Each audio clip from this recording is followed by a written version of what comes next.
नवंबर की रात, नागोया शहर, जापान, साल 1999। रात के करीब 9:30 बज रहे थे। एक अपार्टमेंट की बिल्डिंग में सब कुछ शांत था।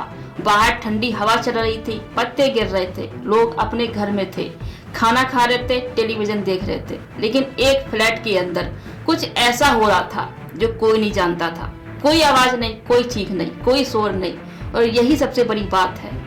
13 नवंबर 1999, सातारू तकावा उस रात घर पर नहीं था, काम पे गया था।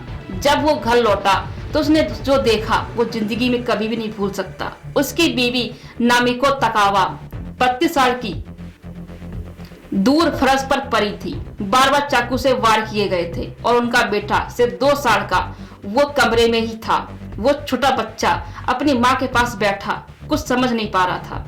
पुलिस आई, फोरेंसिक जांच शुरू हुई, लेकिन कातिल नहीं मिला।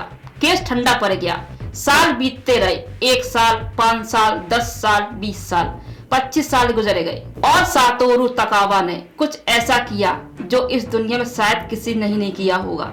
उसने उस अपार्टमेंट को, उस खून से भरे कमरे को खाली नहीं जाने दिया। उसने हर महीने किराया भरा, हर महीने 26 साल तक करीब 22 मिलियन जापानी येन, सिर्फ इसलिए कि अगर कभी कभी विज्ञान इतना आगे बढ़े कि वो क्राइम सीन दोबारा काम आ सके तो वो मौका हाथ से ना जाए।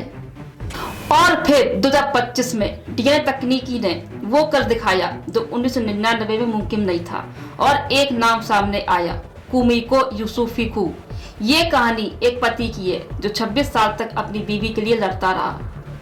तो सबसे पहले कहानी को समझने के लिए पहले उन लोगों को समझना जरूरी है जो उस कहानी में हैं। तो चलते हैं वापस बहुत पीछे।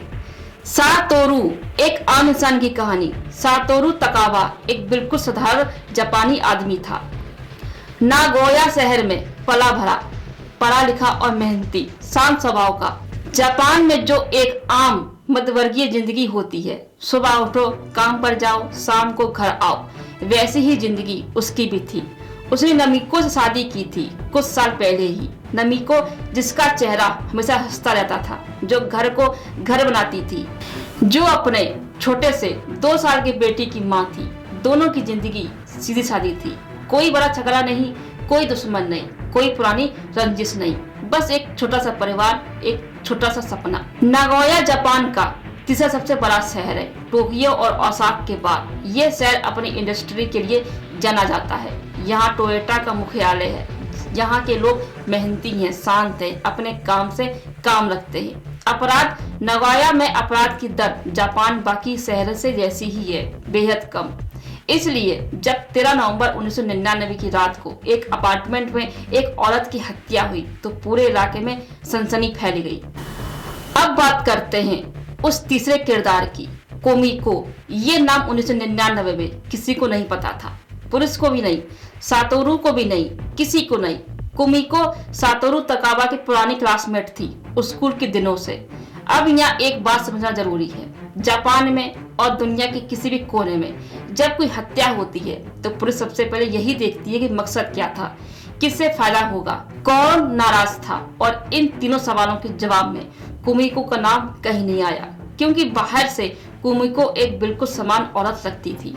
1999 उस वक्त दुनिया बदल रही थी। इंटरनेट अभी अभी आया था, मोबाइल फोन बड़े और भारी होते थे, फोरेंसिक साइंस डीएनए टेस्टिंग अभी अपनी शुरुआती अवस्था में नहीं थी। हाँ, डीएनए टेस्टिंग होती थी 1999 में, लेकिन उसकी सीमाएं थी, बहुत बड़ी सीमाएं। उस वक्त अगर क्राइम सीन पर कोई सैंपल मिलता था, खून का धब्बा, बाल, कुछ भी, तो उसे टेस्ट किया जा सकता था। लेकिन अगर वो सैंपल बहुत छोटा हो, अगर वो सैंपल मिला जुला हो, यानी एक से ज्यादा लोगों का डीएनए उसमें हो, अगर वो सैंपल थोड़ा खराब हो चुका हो, तो 1999 की तकनीक उसे कुछ नहीं कर सकती थी। और नोमिको के केस में यही हुआ। क्राइम सीन पर कुछ सैंपल मिले थे, लेकिन 1999 में उनसे कोई नतीजा नहीं निकाला जा सका। अब वापस आते हैं उस रात पर, 13 नवंबर 1999। नागोया का अपार्टमेंट। सोतारू काम पर था, नमिको घर पर थी अपने 2 साल के बेटे के साथ। शाम ढल रही थी और किसी वक्त रात के अंधेरे में कोई उस घर में आया। कैसे आया, दरवाजा टूटा था या नमिको ने खुद खोला, ये सवाल जांच का हिस्सा बना। लेकिन जो हुआ वो साफ था, नमीको पर बार बार चाकू से वार किए गए। वो गिर पड़ी थी और उसका 2 साल का बेटा जो कुछ नहीं समझ सकता था वो वही था। जब सोतारू घर लौटा और उसने वो मंजर देखा, उस पल की कल्पना करो, अपना घर, अपनी बीवी, अपना वो हालत, वो एक पल में टूट गया होगा। पुलिस को बुलाया गया, एम्बुलेंस आई, लेकिन नमीको जा चुकी थी।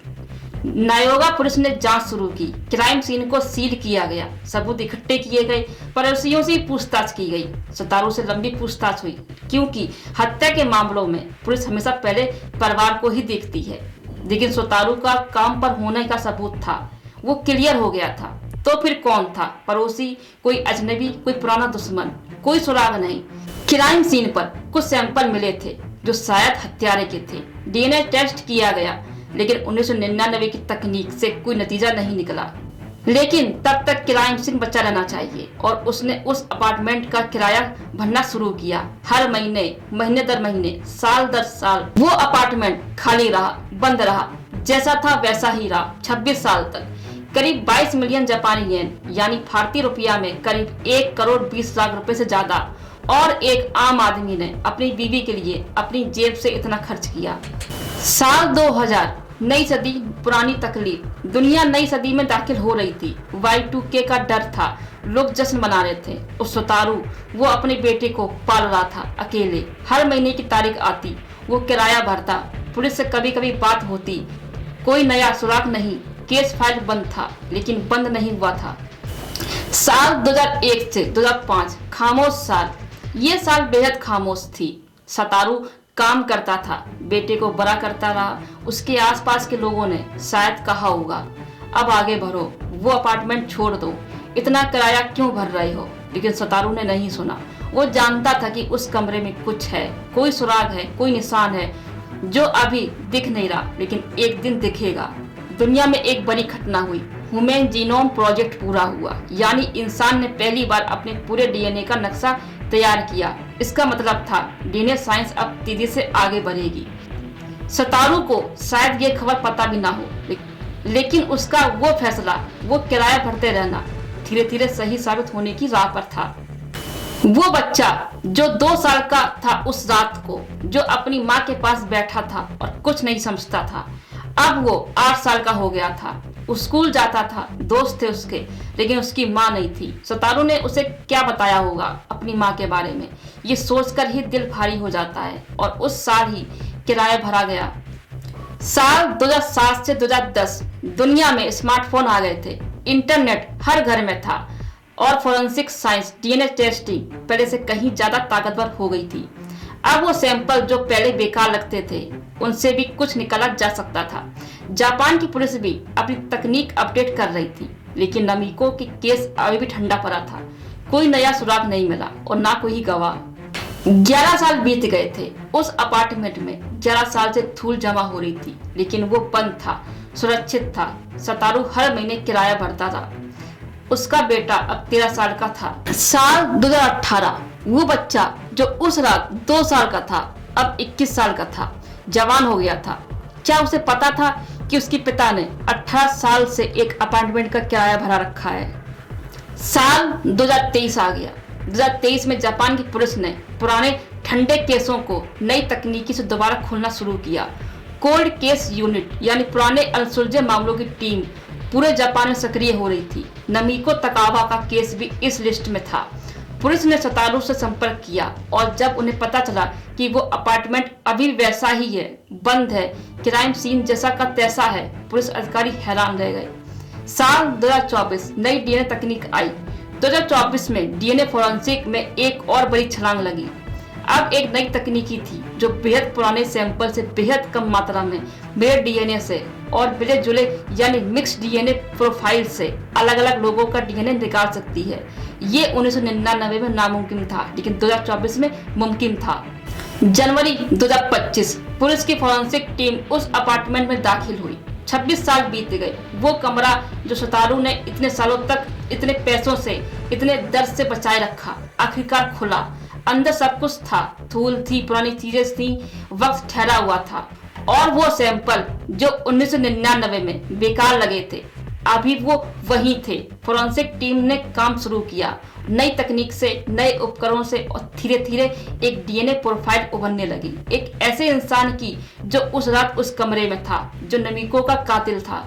और जब वो प्रोफाइल जापान के डीएनए डेटाबेस से मिलाई गई, एक नाम सामने आया, कुमिको, सतारू की पुरानी क्लासमेट।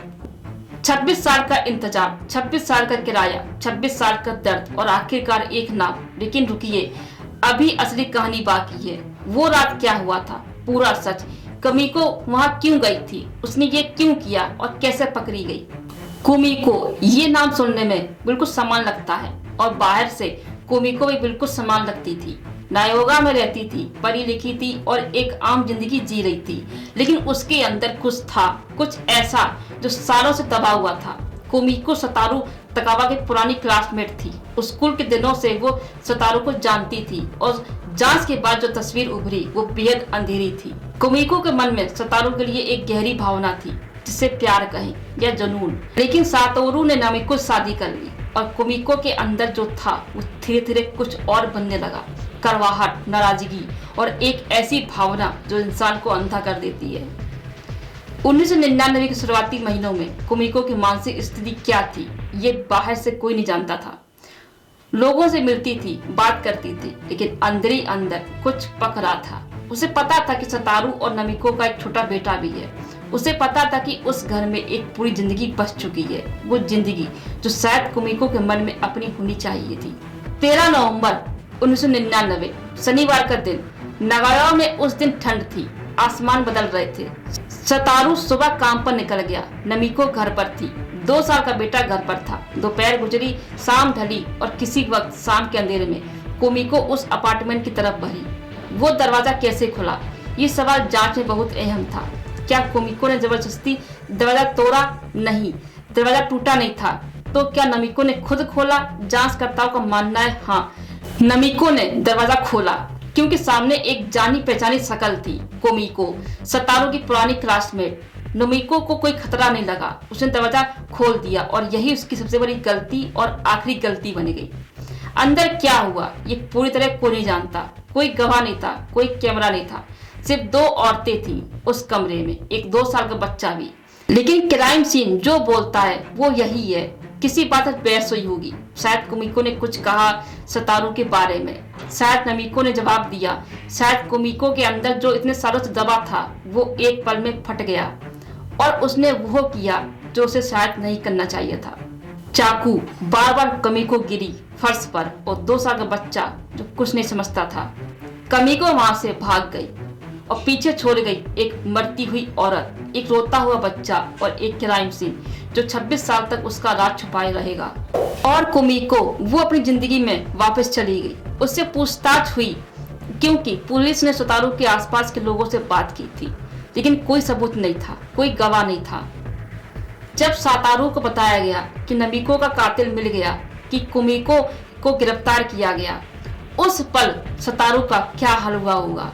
26 साल का बोझ, और 26 साल का दर्द, और 26 साल का इंतजार एक पल में थोड़ा हल्का, क्योंकि नमिको तो वापस नहीं आ सकती, लेकिन इंसाफ आ गया था।